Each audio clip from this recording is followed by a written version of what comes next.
ओम श्री परमात्मने नमः। ओम श्री गुरुभ्यो नमः। ओम श्री ऋषिभ्यो नमः। ओम असतो मा सद्गमय तमसो मा ज्योतिर्गमय मृत्योर्मामृतंगमय। ओम शांति शांति शांति।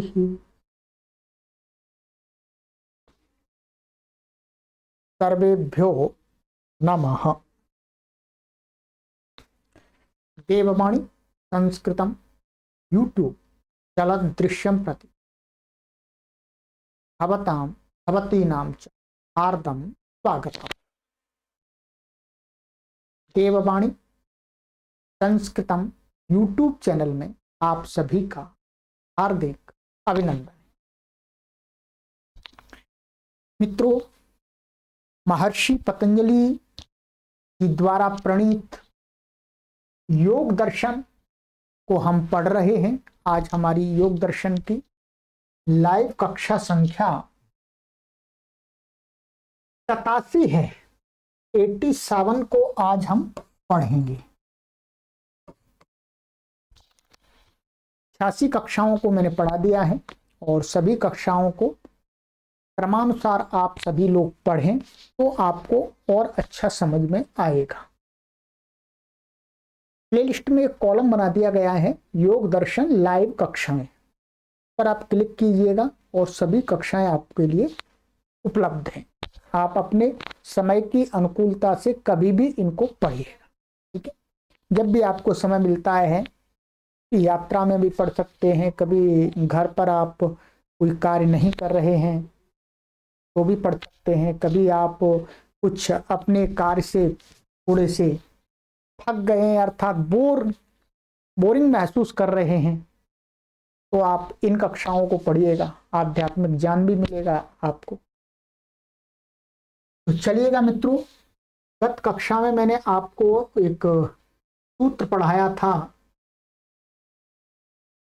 हमारा जो सूत्र था वह सूत्र था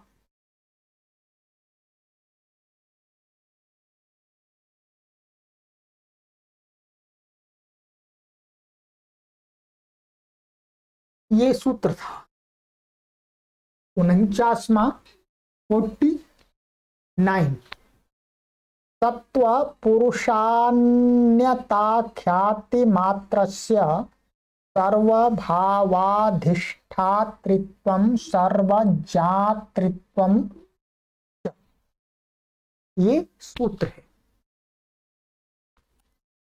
इसमें ये बताया था कि चित्त और जो पुरुष है उसके जो भेद हैं, जब योगी चित्त और पुरुष को अलग अलग देखने लग जाता है, अलग अलग देखने माने अनुभव करने लग जाता है, तो उसे इन दो प्रकार की सिद्धियां ये प्राप्त होती हैं, सर्वभावाधिष्ठातृत्व और सर्वज्ञातृत्व। इस पर कल हमने अच्छी चर्चा कर दी थी काफी। और इन दो सिद्धियों का ही नाम दिया था, मैंने बताया था विश्व का सिद्धि। इनको विश्व का भी बोलते हैं, ठीक है। अब आगे योगी का जो मुख्य लक्ष्य बताया है या होता है, कोई भी अध्यात्म के पथ पर चलता है तो वो एक लक्ष्य को निर्धारित करके चलता है कि मुझे इस संसार से छुटकारा मिलना चाहिए।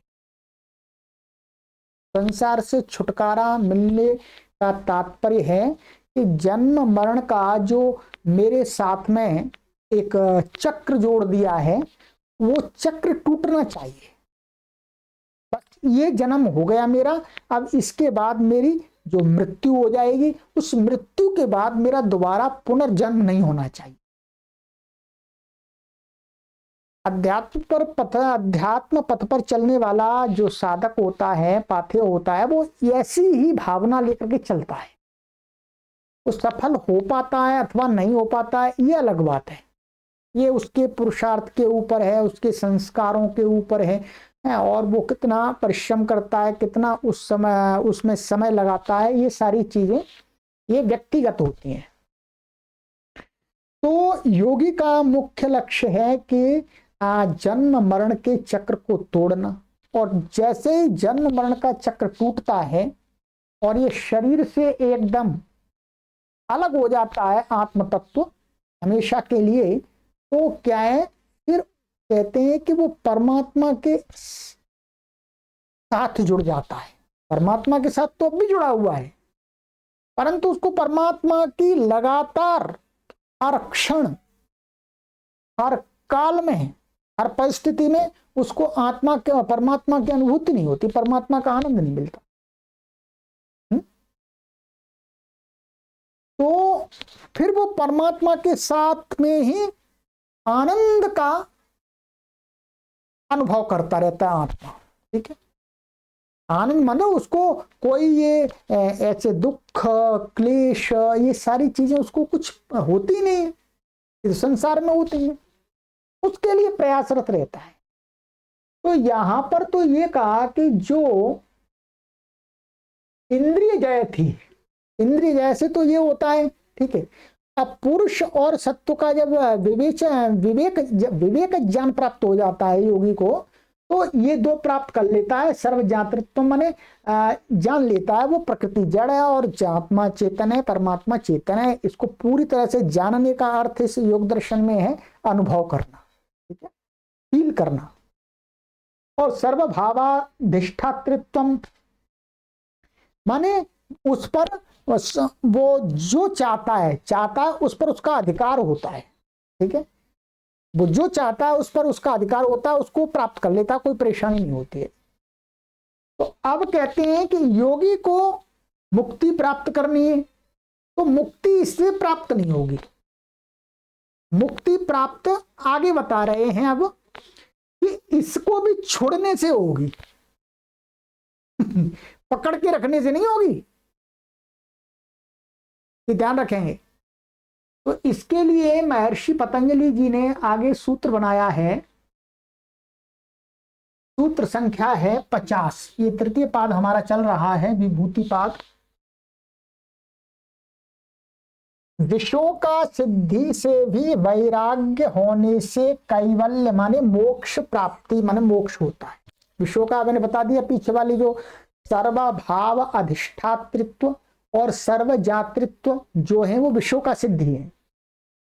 तो कहते हैं तद वैराग्यादपि दोष बीजक्षये कैवल्यम।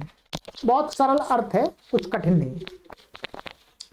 महर्षि पतंजलि कहते हैं कि जो ऊपर जो विशोका सिद्धि है, अर्थात सर्वभाव अधिष्ठातृत्व और सर्वजातृत्व, तो उससे भी वैराग्य माने उसको भी योगी जब छोड़ देता है, वो कहता है मुझे कुछ नहीं चाहिए, सर्वभाव अधिष्ठातृत्व आदि या सर्वजातृत्व इसकी मुझे कोई कामना नहीं है, इसको भी मैं छोड़ता हूं। तो कहते हैं तथा वैराग्यात माने उस विशोका सिद्धि, उन दो जो सिद्धि है उससे भी वैराग्य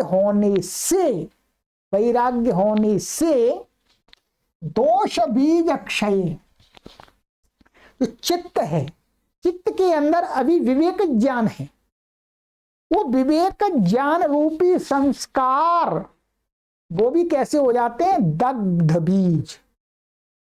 अब योगी की संसार की कोई भी इच्छा शेष नहीं रहती, माने वो संसार में कुछ भी प्राप्त नहीं करना चाहता। संसार से एकदम पूरा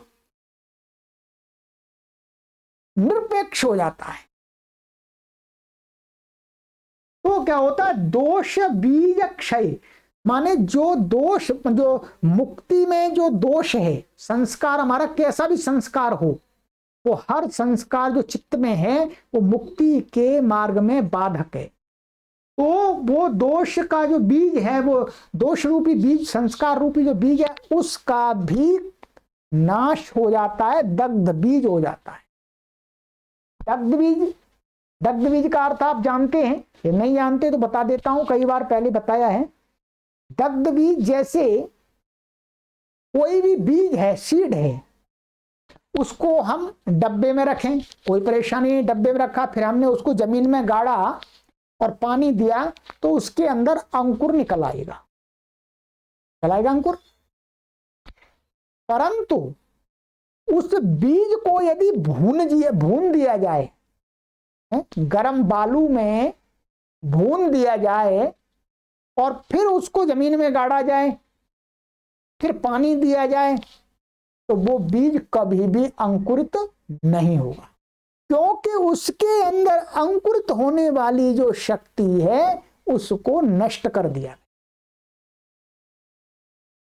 अब वो कभी नहीं उग सकता बीज, कितना भी आप उसके अंदर पानी दीजिएगा, कुछ भी दीजिएगा, अच्छा खाद, मिट्टी अच्छी रखिएगा, वो कभी भी अंकुरित नहीं होगा। ठीक वैसे ही चित्त में जो संस्कार हैं वो इस विषयों सिद्धि के वैराग्य की भावना उत्पन्न होने से दग्ध बीज हो जाते हैं, फिर वो संस्कार दोबारा कभी आ ही नहीं सकते। अब योगी को भटकने का कोई भी अवसर नहीं। अब योगी प्रकृति के सौंदर्य से कभी भी आकर्षित नहीं हो सकता। अब प्रकृति की तरफ वो मोह उठा करके भी नहीं देखता, विचार ही नहीं करता प्रकृति का।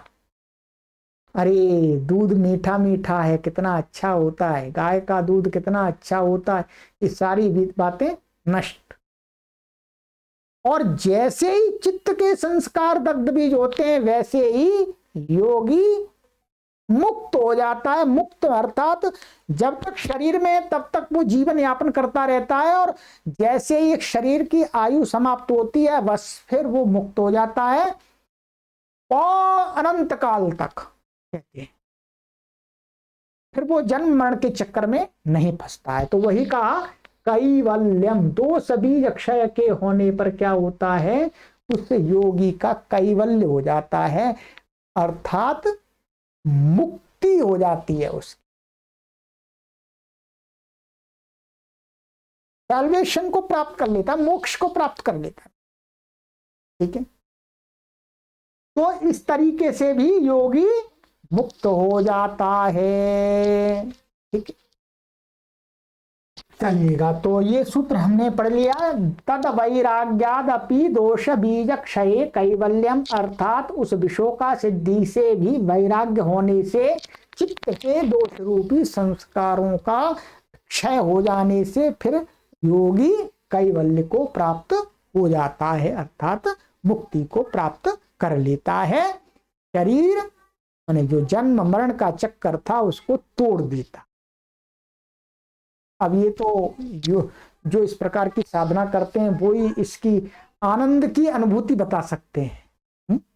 हम तो पढ़ रहे हैं तो भी हमको आनंद की अनुभूति हो रही है, और वो तो रियल में प्राप्त करते हैं, उनको कितनी बड़ी अनुभूति होती होगी मित्रों। ये शब्दों से कहने वाली बात नहीं है, या तो मात्र के इशारा किया जा रहा है, संकेत किया जा रहा है, परंतु जो रियल में उसको अनुभव करता है, चीनी कहने से भी एक थोड़ी सी मधुरता की अनुभूति हो जाती है, परंतु जो चीनी खाता है उसको रियल में अनुभूति होती है, अरे ये मीठा होता है। अरे चीनी अर्थात कोई भी मीठी चीज। तो चलिएगा, ये आपका सूत्र हो गया। अब आगे की कक्षा में पढ़ेंगे हम। इस पाद का 51वां सूत्र है हमारा ये कि योगी को सम्मान मिलने पर अनिष्ट की आशंका से क्या नहीं करना चाहिए। ये बहुत बड़ी बात है योगी के लिए। प्राय करके योगी भी भटक जाते हैं, योग मार्ग पर चलते चलते लोग उनको माला डालने लगते हैं, सम्मान देने लगते हैं, चरणों में साष्टांग प्रणाम करने लगते हैं, तो योगी अपने मार्ग से भटक जाता है, वो उन्हीं के आशीर्वाद देने में लग जाता है और उनसे ही अपनी यश कीर्ति को सुनने का आदी हो जाता है, तो उसकी सारी की हुई कमाई पर पानी फिर जाता है। उन बातों के लिए महर्षि पतंजलि जी सचेत करेंगे कि योगी को सम्मान से बचना चाहिए। ये आगे के सूत्र में कहेंगे, धान्युपनिमंत्रणे संगस्मया करणम पुनरनिष्ट प्रसंगात्। चलिएगा मित्रों, आगे की कक्षा में मिलते हैं। और आपने यदि पीछे की कक्षाओं को नहीं पढ़ा है तो पीछे की भी कक्षाओं को पढ़ते रहिएगा। प्लेलिस्ट का लिंक आपको मिल जाता है तो ठीक है, वैसे तो प्लेलिस्ट में आप देख लीजिएगा, योग दर्शन लाइव कक्षाएं नाम से मिल जाएगा। यदि नहीं भी मिलता है तो आप मुझसे व्हाट्सएप नंबर पर संपर्क कर लें, मैं आपको लिंक उपलब्ध करा दूंगा। व्हाट्सएप नंबर है 8319694799, ठीक है। दूसरा नंबर है 9568104261, और जो लास्ट वाला नंबर आप पट्टी पर देख रहे हैं वो केवल कॉलिंग नंबर है, तो कॉल मत कीजिएगा, व्हाट्सएप पर ही संपर्क कीजिएगा। चलिए, और आपको लगता है एक अच्छा ज्ञान है तो आप अन्यों को भी शेयर कीजिएगा। सर्वेभ्यो नमः।